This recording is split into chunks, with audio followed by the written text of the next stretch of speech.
Assalamualaikum warahmatullahi wabarakatuh. Baiklah, sebelumnya perkenalkan nama saya Yuliano Kemanjali dengan nomor BP 191107-1003 dari kelas 2B D4 Teknik Telekomunikasi. Baiklah, pada kesempatan kali ini saya akan menjelaskan mengenai laporan praktikum di mata kuliah Elektronika Komunikasi dengan dosen pembimbing atau dosen pengampu, yaitu yang pertama Pak Aprinal Adila Asril STMkom dan yang kedua yaitu Ibu Dery Latika Herda STMT. Pada kesempatan kali ini saya akan menjelaskan laporan praktikum pertama, yaitu mengenai simulasi pemancar dan penerima frekuensi modulation atau dalam kurung FM menggunakan software LabVIEW. Di sini praktikumnya sengaja menggunakan software LabVIEW dikarenakan kita tidak bisa praktikum ke kampus secara offline. Jadi kita melakukan praktikumnya secara online menggunakan software. Baiklah, tujuan pertama yaitu terkait tujuan percobaan, di mana simulasi pemancar dan penerima frekuensi modulation atau FM ini memiliki tujuan yang pertama, yaitu agar mampu mengoperasikan software LabVIEW dalam pembuatan simulator sistem pemancar dan penerima frekuensi modulation atau FM. Yang kedua, mampu memahami prinsip kerja dan proses teknik modulasi dan demodulasi frekuensi modulation atau dalam kurung FM. Yang ketiga yaitu mengamati pengaruh atau hasil sinyal output yang diperoleh jika informasi berupa sinyal sinusoidal atau suara terkena noise AWGN maupun tidak terkena noise AWGN. Keempat yaitu menganalisa sinyal yang dikirimkan dan diterima serta pengaruh sinyal pada kanal AWGN atau Additive White Gaussian Noise. Baiklah, yang kedua yaitu terkait teori penunjang. Sebelum kita melakukan praktikum, tentunya kita harus memahami terlebih dahulu bagaimana teorinya, baru bisa teori tersebut kita praktekkan. Apakah dari teori tersebut sama hasilnya dengan hasil praktikum atau bagaimana? Dan nantinya akan dianalisa jika ada terdapat perbedaan atau persamaan. Nah, frekuensi modulation atau yang disingkat FM adalah proses penumpangan sinyal informasi pada sinyal pembawa atau carrier. Jadi, dalam FM, bentuk sinyal pembawa atau carrier itu gelombangnya mengikuti perubahan sinyal informasi. Jika sinyal pembawa diselipkan, maka frekuensi gelombang pembawa akan naik menuju harga maksimum dalam arah positif. Kemudian, frekuensi gelombang pembawa akan turun kembali menuju nilai frekuensi aslinya sesuai dengan nilai amplitude sinyal pemodulasi yang menuju nol. Di sini kita bisa melihat di teorinya, yaitu pertama ada blok diagram modulasi FM, mana bisa kita lihat bahwasanya ketika sinyal pesan atau message sinyal masuk ke integrator, kemudian setelah melalui integrator masuk ke narrowband phase modulator, di mana di bagian sini itu terdapat lagi crystal control oscillator yang kemudian diteruskan kepada frekuensi multiplier dan keluar berupa wideband FM sinyal. Nah, pada blok integrator memperkuat sinyal arus DC maupun arus bolak-balik AC. Pada blok narrowband phase modulator, sinyal pemodulasi digunakan untuk membangkitkan sinyal FM. Dalam komunikasi radio, narrowband phase modulator atau saluran pita sempit adalah saluran di mana bandwidth pesan secara signifikan tidak akan melebihi bandwidth koherensi. Koherensi saluran artinya bahwa saluran yang dipertimbangkan cukup sempit, sehingga respon frekuensinya dapat dianggap konstan. Oleh karena itu, bandwidth pesan akan lebih kecil dari bandwidth koherensi saluran. Pada pemancar, modulasi yang menghasilkan deviasi fasa maksimum yang sangat besar digunakan dalam hubungannya sebagai amplitude yang konstan. Hasil amplitudo konstan ini berisi pembawa dan komponen sinyal informasi atau sinyal suara dapat ditransmisikan. Pada penerima, loop terkunci fase pita sempit digunakan untuk demodulasi. Loop demodulasi ini secara koheren melacak komponen pembawa dan menghilangkan masalah atau thresholding yang biasanya dihadapi. Thresholding merupakan batasan yang diberikan pada sinyal yang muncul saat sinyal telah melalui batasan sinyal tersebut itu sendiri.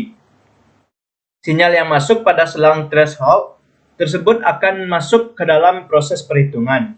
Pada blok diagram frekuensi multiplier atau pengali frekuensi adalah rangkaian elektronik yang menghasilkan sinyal keluaran atau sinyal keluaran yang frekuensi keluarannya merupakan pembentukan dari frekuensi masukannya. Pengganda frekuensi ini terdiri dari rangkaian non-linear yang mendistorsi sinyal input dan akibatnya menghasilkan harmonisa atau bentuk sinyal input. Persamaan sinyal FM dapat dituliskan seperti yang tertera, di mana EFM atau sinyal termodulasi FM itu sama dengan EC sin dalam kurung WCT omega CT tambah MF sin omega MT, di mana EFM atau sinyal termodulasi FM. EC merupakan amplitudo maksimum sinyal pembawa. MF adalah indeks modulasi FM. Omega T merupakan frekuensi sinyal pembawa, di mana satuannya yaitu radian per detik. Sementara omega M itu merupakan frekuensi sudut sinyal per modulasi, yang satuannya sama dengan omega C, yaitu radian per detik. Nah, di sini kita bisa melihat sebuah gambar, yaitu gambar sinyal termodulasi FM atau frequency modulation, di mana di sini ada sinyal pembawa atau carrier, ada sinyal informasi dan sinyal FM. Di sini dapat kita lihat bagaimana perbedaan di antara ketiga sinyal ini. Nah, sinyal termodulasi frekuensi ditunjukkan oleh gambar yang di atas tadi, bagian paling bawah. Dari gambar terlihat bahwa sinyal FM mengalami frekuensi yang berubah sesuai dengan perubahan sinyal message atau sinyal pembawa tadi. Modulasi frekuensi merupakan proses modulasi yang bersifat nonlinear. Akibatnya, tidak seperti pada modulasi amplitude, spektrum dari sinyal FM tidak dapat dinyatakan secara sederhana, menyangkut hubungannya dengan sinyal permodulasi atau message. FM memiliki rentang frekuensi antara 88 MHz sampai 108 MHz, sehingga dikategorikan sebagai very high frekuensi atau dalam kurung disingkat dengan VHF. Sedangkan panjang gelombangnya adalah di bawah 100 kHz, sehingga jangkauan sinyalnya tidak jauh.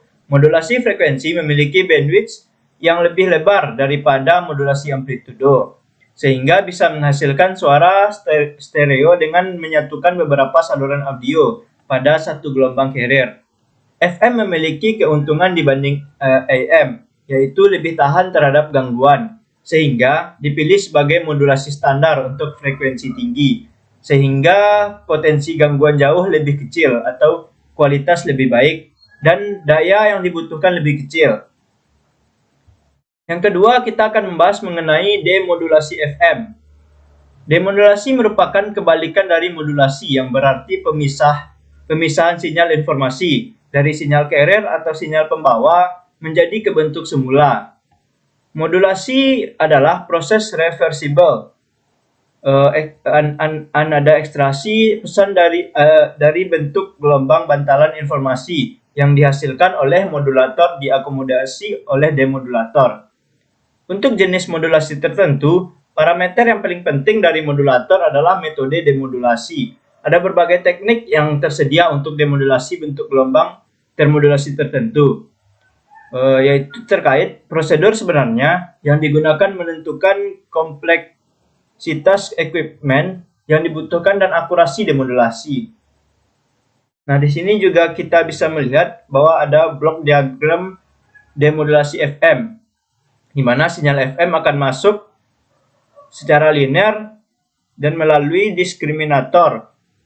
Seterusnya diteruskan ke detektor selubung, lalu ke DC blocking, yang kemudian akan dilanjutkan lagi kepada dimpasis dan akan keluarlah sinyal message. Secara umum, demodulator FM terdiri dari blok limiter, diskriminator atau diferensiator, detektor selubung, dan DC blocking. Blok limiter memiliki fungsi untuk memberikan keluaran berupa sinyal dengan nilai amplitudo yang konstan terhadap nilai threshold tertentu. Blok diskriminator atau diferensiator berfungsi untuk memindahkan komponen sinyal message atau MT pada selubung sinyal. Selanjutnya kita bahas mengenai indeks modulasi. Pada modulasi frekuensi, sinyal pembawa diubah-ubah sehingga besarnya sebanding dengan besarnya amplitudo sinyal pemodulasi. Sedangkan laju perubahan frekuensinya sama dengan frekuensi sinyal pemodulasi. Semakin besar amplitudo sinyal pemodulasi, maka akan semakin besar pula frekuensi sinyal termodulasi FM. Besar selisih antara frekuensi sinyal termodulasi FM pada suatu saat dengan frekuensi sinyal pembawa disebut dengan deviasi. Deviasi frekuensi maksimum didefinisikan sebagai selisih antara frekuensi sinyal termodulasi tertinggi dengan yang terendah. Indeks modulasi FM atau dalam kurung MF atau beta merupakan perbandingan antara deviasi frekuensi maksimum dengan frekuensi sinyal pemodulasi. Di mana di sini kita dapatkan rumus secara matematis, yaitu beta sama dengan alfa per Fm, di mana Fm ini merupakan frekuensi yang maksimum. Selanjutnya kita akan membahas mengenai kanal AWGN atau Additive White Gaussian Noise. Noise adalah sinyal yang tidak diinginkan yang muncul secara natural dalam sistem telekomunikasi dan elektronik. Sinyal noise ini mempunyai frekuensi dan amplitudo yang acak. Noise terdapat di perangkat elektronik maupun di media transmisi. Noise merupakan sinyal tambahan yang tidak diinginkan, sehingga bisa menyebabkan kesalahan transmisi data dan mengakibatkan lambatnya suatu pengiriman atau pertukaran data dan informasi. Apabila sinyal informasi yang terkirim terkena noise, maka akan mengakibatkan sinyal berubah dari bentuk yang asli. Pada sistem komunikasi, umumnya digunakan kanal gelombang kontinu. Kanal ini merupakan kanal analog yang melewatkan sinyal-sinyal kontinu atau ST yang dihasilkan oleh sumber. Pada kanal kontinu, sinyal yang ditransmisikan mendapatkan beberapa gangguan yang disebabkan oleh karakteristik kanal yang tidak linear. Kanal juga memberikan redaman yang melemahkan amplitudo sinyal. Selain itu, adanya noise juga menimbulkan kerusakan pada sinyal. Semua pengaruh tersebut mengakibatkan munculnya perbedaan antara sinyal yang dikirim dan sinyal yang diterima, sehingga cenderung menimbulkan kesalahan dalam transmisi data. Pada sistem modulasi, memerlukan adanya media transmisi. Dalam hal ini, media transmisi yang digunakan adalah sebuah kanal AWGN. Kanal AWGN umumnya digunakan pada sistem komunikasi analog. Kanal ini merupakan kanal analog yang melewatkan sinyal-sinyal kontinu. Kanal AWGN dapat digambarkan seperti gambar di bawah ini. Nah, di sini kita bisa melihat gambar terkait kanal AWGN, di mana ada sinyal yang masuk berupa STX ke bagian positif dan juga NT, di mana mengeluarkan SRX.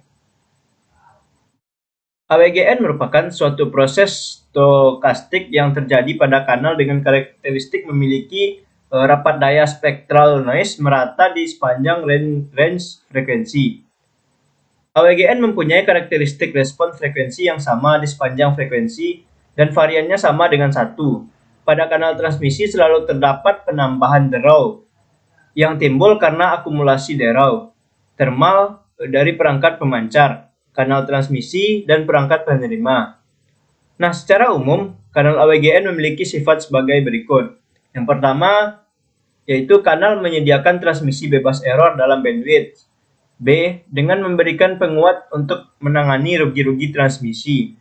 Yang kedua, kanal membatasi input dari sumber sebagai sinyal pita terbatas dengan daya rata-rata S.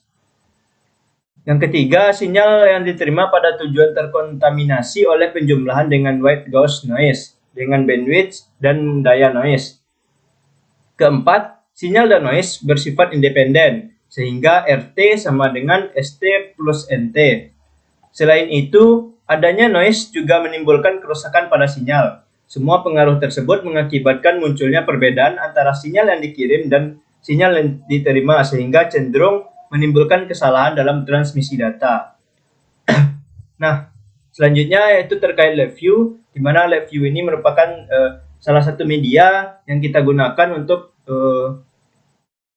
melakukan praktikum pada mata kuliah elektronika komunikasi yang seharusnya kita melakukan praktikum di kampus, tetapi karena situasi yang tidak membolehkan kita untuk praktikum, jadinya kita melakukan praktikumnya secara online berupa simulasi pada media LabVIEW. Di mana jika dibuka, maka tampilan awal LabVIEW seperti ini.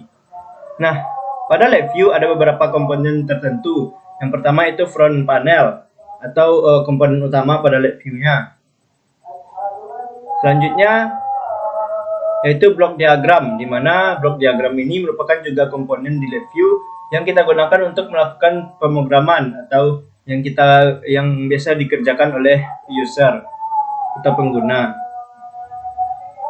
Nah, mungkin beberapa komponen-komponen ini bisa kita baca saja, yaitu yang ketiga itu tipe data, itu bisa kita pelajari saat kita melakukan praktikum. Nah, bahan-bahan dan peralatannya itu kita bisa menggunakan laptop atau komputer di mana telah diinstal software LabVIEW. Nah, selanjutnya yang keempat kita membahas terkait langkah percobaan, di mana setelah kita install LabVIEW-nya di laptop atau PC kita, maka kita cari folder simulator FM di laptop kita masing-masing dan klik FM simulator seperti tampilan yang telah tertera. Nah, selanjutnya untuk menjalankan kita klik simbol yang seperti gambar yang tertera, maka akan muncullah seperti tampilan yang telah disediakan. Nah, langkah selanjutnya kita berikan beberapa data yang tertera pada langkah 4, 5, 6, dan 7. Di mana langkah-langkah ini yang akan kita lakukan percobaan. Setelah langkah-langkah tersebut kita lakukan, maka dapatlah data percobaan dari langkah-langkah ini, di mana yang pertama itu kita terkait langkah keempat. Nah, setelah kita lakukan langkah keempat, maka dapat data percobaan seperti berikut, di mana kita bisa mendapatkan tampilan pada power spectrum seperti gelombang yang berupa garis-garis. Nah, selanjutnya mengenai demodulasinya, kita bisa mendapatkan berupa gelombang sinus yang secara konstan. Nah, sedangkan sinyal outputnya juga merupakan gelombang sinus, tapi amplitudenya semakin lama itu semakin renggang. Dan domain frekuensinya kita mendapatkan sinyal yang tidak terlalu beraturan, tetapi lumayan jelas. Nah, dari langkah keempat ini kita mendapatkan data sebagai berikut. Selanjutnya kita lakukan pembahasan terkait langkah kelima, di mana di langkah kelima ini kita mengatur tegangannya mulai dari 5 VPP, 10 VPP, 15 VPP, dan 25 VPP. Nah, yang pertama terkait sinyal output. Di sini kita bisa melihat perbedaannya jika kita atur tegangannya 5 VPP, 10 VPP, dan seterusnya. Itu sinyal outputnya ini yang pertama ini merupakan sinyal output. Itu sinyal outputnya bisa kita lihat itu beragam. Mulai dari yang awalnya 5 VPP itu konstan lalu tidak beraturan, dan juga 10 VPP, 15 VPP, dan seterusnya. Di mana semakin lama gelombangnya semakin rapat jika tegangannya kita atur semakin besar. Nah, sedangkan pada domain frekuensi, gambar kedua ini merupakan domain frekuensi. Di sini bisa kita lihat dengan jelas bahwasanya semakin besar VPP yang kita atur, volt peak to peak-nya, maka semakin panjang pula gelombangnya dan juga semakin tidak beraturan. Nah, sedangkan demodulasinya itu bisa kita lihat ada gelombang sinyal yang semakin lama juga semakin konstan atau semakin rata. Nah, sedangkan power spektrumnya bisa kita lihat pada gambar-gambar yang tertera itu hanya garis-garis, tetapi semakin lama juga semakin panjang. Nah, ini merupakan data yang kita dapatkan.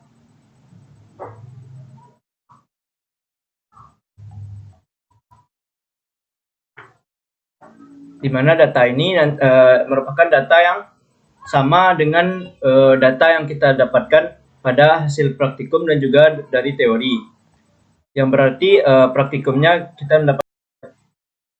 Selanjutnya yaitu terkait langkah ke-6 pada langkah percobaan tadi. Nah, di langkah ke-6 ini kita mengatur frekuensinya, di mana frekuensi kita atur beragam mulai dari 10 kHz, 15 kHz, 25 kHz, 50 kHz, sampai 75 kHz. Nah, di sini kita bisa melihat datanya sebagaimana data yang tersebut di atas, bahwasanya gambar yang pertama ini merupakan sinyal output.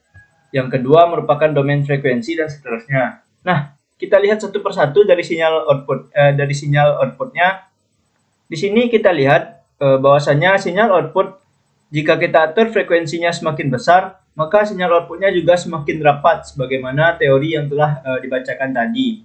Nah, terkait mengenai domain frekuensi itu juga sama. Domain frekuensi semakin besar frekuensi yang kita atur, maka semakin panjang pula gelombang yang tidak beraturan pada domain frekuensi. Nah, selanjutnya pada demodulasi, yang gambar ketiga yaitu merupakan demodulasi. Nah, bisa kita lihat di bagian demodulasi itu sama saja dengan langkah kelima tadi. Sedangkan pada power spectrum itu semakin besar frekuensinya, maka gambar gelombang sinyal pada power spectrum itu semakin rendah dan semakin panjang. Nah, di sini bisa kita dapatkan datanya. Selanjutnya yaitu terkait langkah ke-7, di mana frekuensi 1 kHz dengan amplitudo 1 VPP dan diberikan sinyal pembawa atau carrier sebesar 10 kHz dengan deviasi 5 kHz dan mengaktifkan noise AWGN atau AWGN-nya kita on-kan. Nah, di sini kita bisa melihat bahwasanya didapatkan data berupa gelombang. Nah, jika kita lihat pada bagian 1 mega terlebih dahulu, itu di bagian 1 mega itu gelombangnya rata, gelombangnya terlihat dengan jelas. Tetapi semakin besar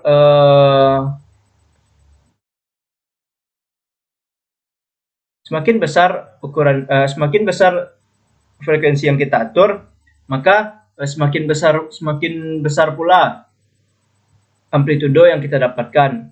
Nah, jika kita lihat pada bagian demodulasi, itu sinyalnya makin lama makin besar, itu juga sinyalnya makin tinggi atau VPP-nya semakin besar.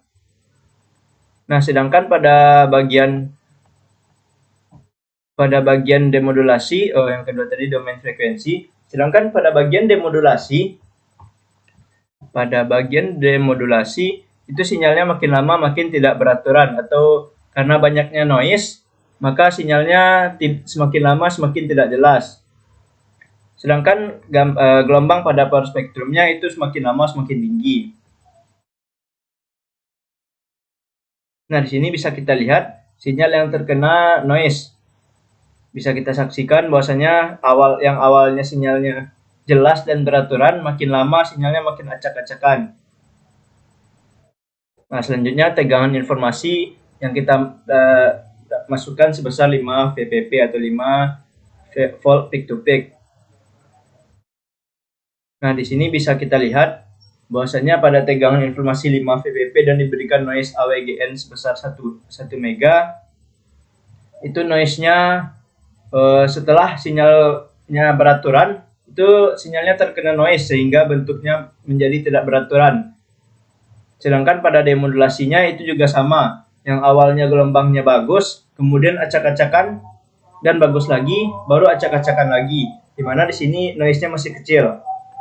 Nah, ketika noise-nya kita perbesar sebesar 50 mega, itu bisa kita lihat bahwasanya gelombang yang awalnya bagus itu ketika terkena noise itu semakin tidak jelas dan semakin jelek dibandingkan dengan noise yang kecil tadi. Sedangkan pada demodulasinya itu sangat jelas terlihat noise-nya. Bisa kita saksikan bahwasanya ini tidak ada gelombang yang jelas, hanya noise yang bisa kita lihat. Nah, begitu seterusnya ketika AWGN-nya kita atur sebesar 75 mili. Itu noise-nya semakin lama semakin besar, dan seterusnya sampai AWGN-nya kita atur sebesar 500 mili. Nah, ketika tegangannya kita atur 10 VPP atau 10 volt peak to peak, itu sama dengan 5 VPP tadi, hanya saja amplitudonya lebih besar dan peak to peak-nya itu semakin jauh. Nah, dimana bisa kita lihat di sini, kalau untuk noise-nya itu sama saja, hanya perbedaan di tegangan informasinya, yaitu semakin besar. Begitu juga dengan ketika tegangan informasinya kita atur 15 VPP atau 15 volt peak to peak. Ini bisa kita lihat. Nah, ketika kita atur lebih besar lagi, maka juga seperti demikian, noise-nya juga semakin besar dan tegangan informasinya juga kita atur semakin besar. Nah, selanjutnya mengenai defisiasi frekuensi ke 10 Hz dan diberikan noise AWGN. Juga kita bisa lihat dan saksikan itu ketika semua gelombangnya kita on-kan noise AWGN-nya, maka noise-nya semakin lama itu semakin menguasai sinyal dan semakin membuat sinyal tersebut menjadi tidak jelas. Bisa kita saksikan di sini. Nah, mungkin ini bisa kita lihat saja karena semakin besar noise yang kita berikan itu semakin tidak jelas gelombangnya. Nah, mungkin kita langsung masuk saja ke bagian analisa percobaan. Nah, di sini berdasarkan percobaan tentang simulasi pemancar dan penerima FM dengan menggunakan software LabVIEW 2019, diperoleh data dan gelombang yang tertera pada data percobaan di atas tadi. Nah, percobaan pertama yang merupakan langkah keempat, di mana dengan memasukkan frekuensi informasi 1 kHz, amplitudo 1 volt peak to peak, yang berarti amplitudo 0,5 Vp atau volt peak, frekuensi sinyal karir 10 kHz, serta frekuensi deviasi 5 kHz. Selanjutnya, tampilan LabVIEW ketika dijalankan, yaitunya sinyal karir memiliki gelombang yang mengikuti perubahan sinyal informasi dengan periode pada sinyal karir yang lebih besar daripada sinyal pembawa. Untuk sinyal keluaran FM memiliki amplitudo yang konstan dengan frekuensi gelombangnya, berubah sesuai dengan perubahan sinyal informasi. Selanjutnya, sinyal pemodulasi atau sinyal penerima FM dari data percobaan, bisa kita lihat bahwa gelombang sinyalnya memiliki patahan-patahan. Demodulasi sendiri digunakan sebagai pemisah sinyal informasi dari sinyal karir menjadi bentuk semula. Dan untuk membuktikannya bisa kita gunakan perhitungan pada bagian teori tadi. Nah, pada percobaan yang kedua yang merupakan langkah kelima, di mana dengan perubahan input tegangan informasi dan menghasilkan output berupa sinyal keluaran FM yang semakin besar dimulai dari yang memiliki besar beda amplitudo yang kecil dapat dilihat pada tabel data percobaan tadi. Dan semakin besar juga tegangan informasi, maka periode yang ditampilkan juga semakin besar. Selanjutnya, penerima FM atau demodulasi, di mana jika informasi diperbesar, tegangan informasi diperbesar, maka memunculkan demodulasi yang memiliki bentuk gelombang yang patah-patah juga, dan tidak memunculkan lembah. Sedangkan bukit gelombang yang semakin besar tegangan informasinya, tinggi per gelombang yang semakin kecil, dan spektrum frekuensi memunculkan bentuk yang nyaris mengikuti demodulasi. Selanjutnya, untuk langkah ke-6 dengan memasukkan data pada langkah keempat dengan perubahan deviasi frekuensi ke 10 kHz, 15 kHz, 25 kHz, sampai 75 kHz. Dengan semakin besar deviasi frekuensi tersebut, akan memunculkan keluaran FM yang memiliki amplitudo yang berubah-ubah, dan semakin kecil serta periode gelombang yang semakin kecil. Selanjutnya, penerima FM dengan deviasi frekuensi yang semakin besar memunculkan gelombang yang memiliki lembah atau gelombang negatif yang semakin kecil, sehingga perubahan menjadi bukit atau gelombang positif. Sedangkan spektrum frekuensi memiliki bentuk yang mengikuti gelombang demodulasi dengan periode yang semakin kecil pula. Selanjutnya, untuk membuktikannya juga kita bisa lakukan secara teori sebagaimana teori yang telah dijelaskan di atas tadi.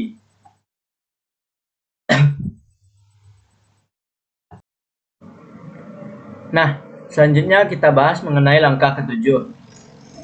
Di mana pada langkah ke-7 ini kita hanya mengulang poin 4, 5, dan 6 yang sebelumnya. Tapi ada beberapa yang kita ubah, yaitu AWGN-nya kita on-kan dan segala macam. Nah, untuk langkah ketujuh kita bahas mengenai langkah keempat, poin keempat terlebih dahulu. Yang mana poin 4 ini merupakan langkah keempat tadi, tapi AWGN-nya kita on-kan.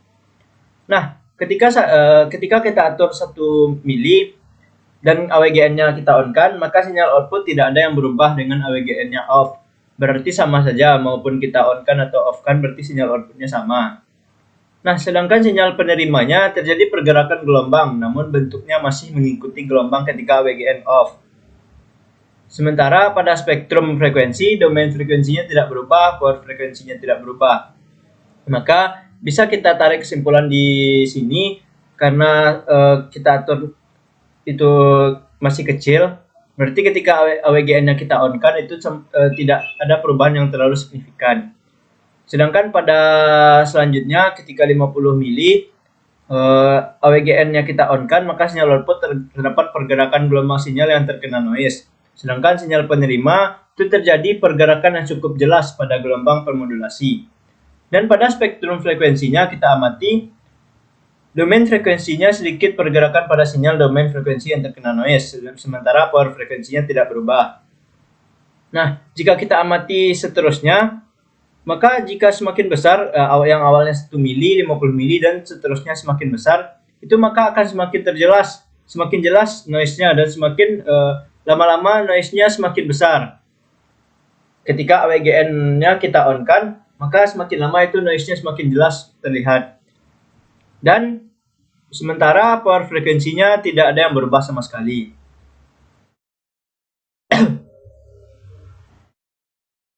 Nah, selanjutnya pada poin kelima, yaitu ketika frekuensi deviasinya kita atur pertama itu dari 5 VPP atau 5 volt peak to peak, dimana ketika AWGN-nya kita on-kan, sama seperti poin keempat tadi, sinyal outputnya itu semakin besar yang kita atur, dimana awalnya 1 mili, seterusnya itu 50 mili, dan seterusnya sampai paling besar itu yaitu 500 mili.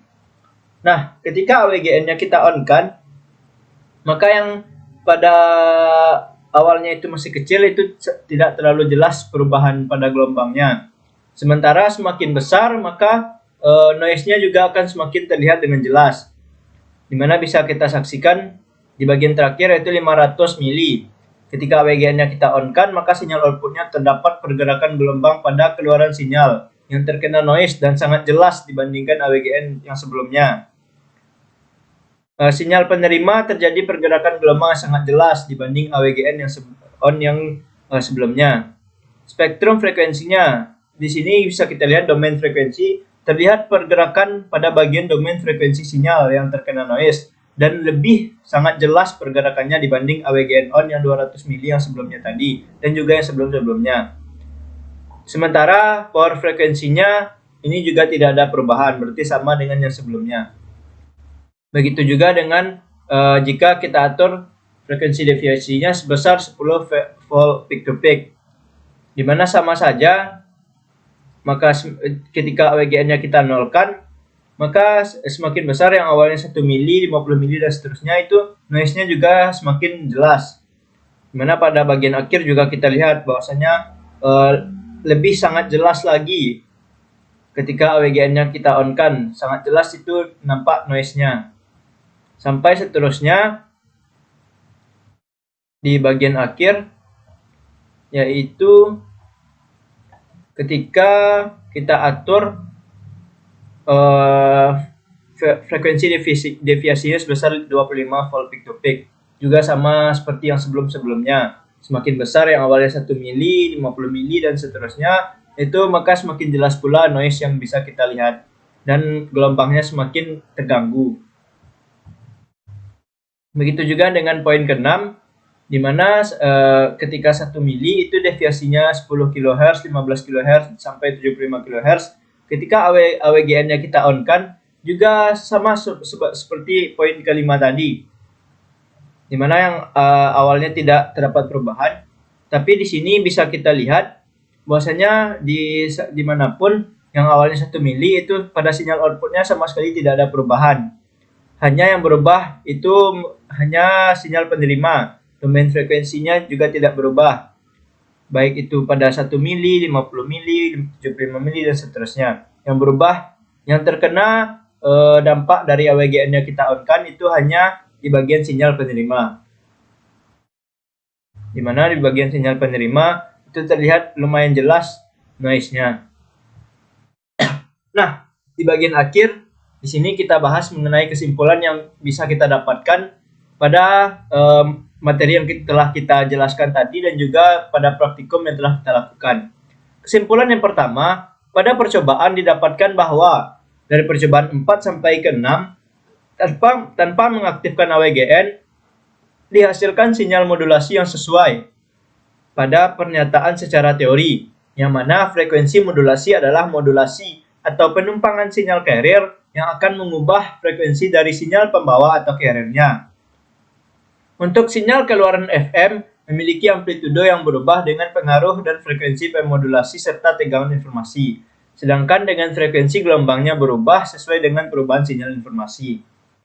Nah, noise yang kita bahas di atas tadi adalah sinyal yang tidak diinginkan yang muncul secara alami, yang mana noise ini menyebabkan kesalahan transmisi data dan mengakibatkan lambatnya suatu pengiriman pertukaran data atau informasi. Yang ketiga, yaitu pada percobaan ke-7 dengan meniru atau mengulang semua dari percobaan 4 sampai ke 6, dan kita lakukan perubahan yaitu mengaktifkan mode AWGN atau noise, di mana AWGN-nya kita on-kan, maka didapatkan bahwa semua hasil gelombang penerima FM itu mengalami gangguan atau perubahan. Namun pada AWGN 1 mili, semua gelombang penerima FM hanya sedikit mengalami perubahan dan hanya terdapat perubahan kecil. Yang keempat, di sini dapat kita ketahui bahwa salah satu keunggulan modulasi FM adalah lebih tahan terhadap noise. Terima kasih, mungkin cukup sekian terlebih dahulu presentasi mengenai laporan praktikum kita, di mana telah kita jelaskan dari awal tadi. Sekian, saya Yuliano Komanjali pamit undur diri. Terima kasih. Wabillahi taufiq wal hidayah. Wassalamualaikum warahmatullahi wabarakatuh.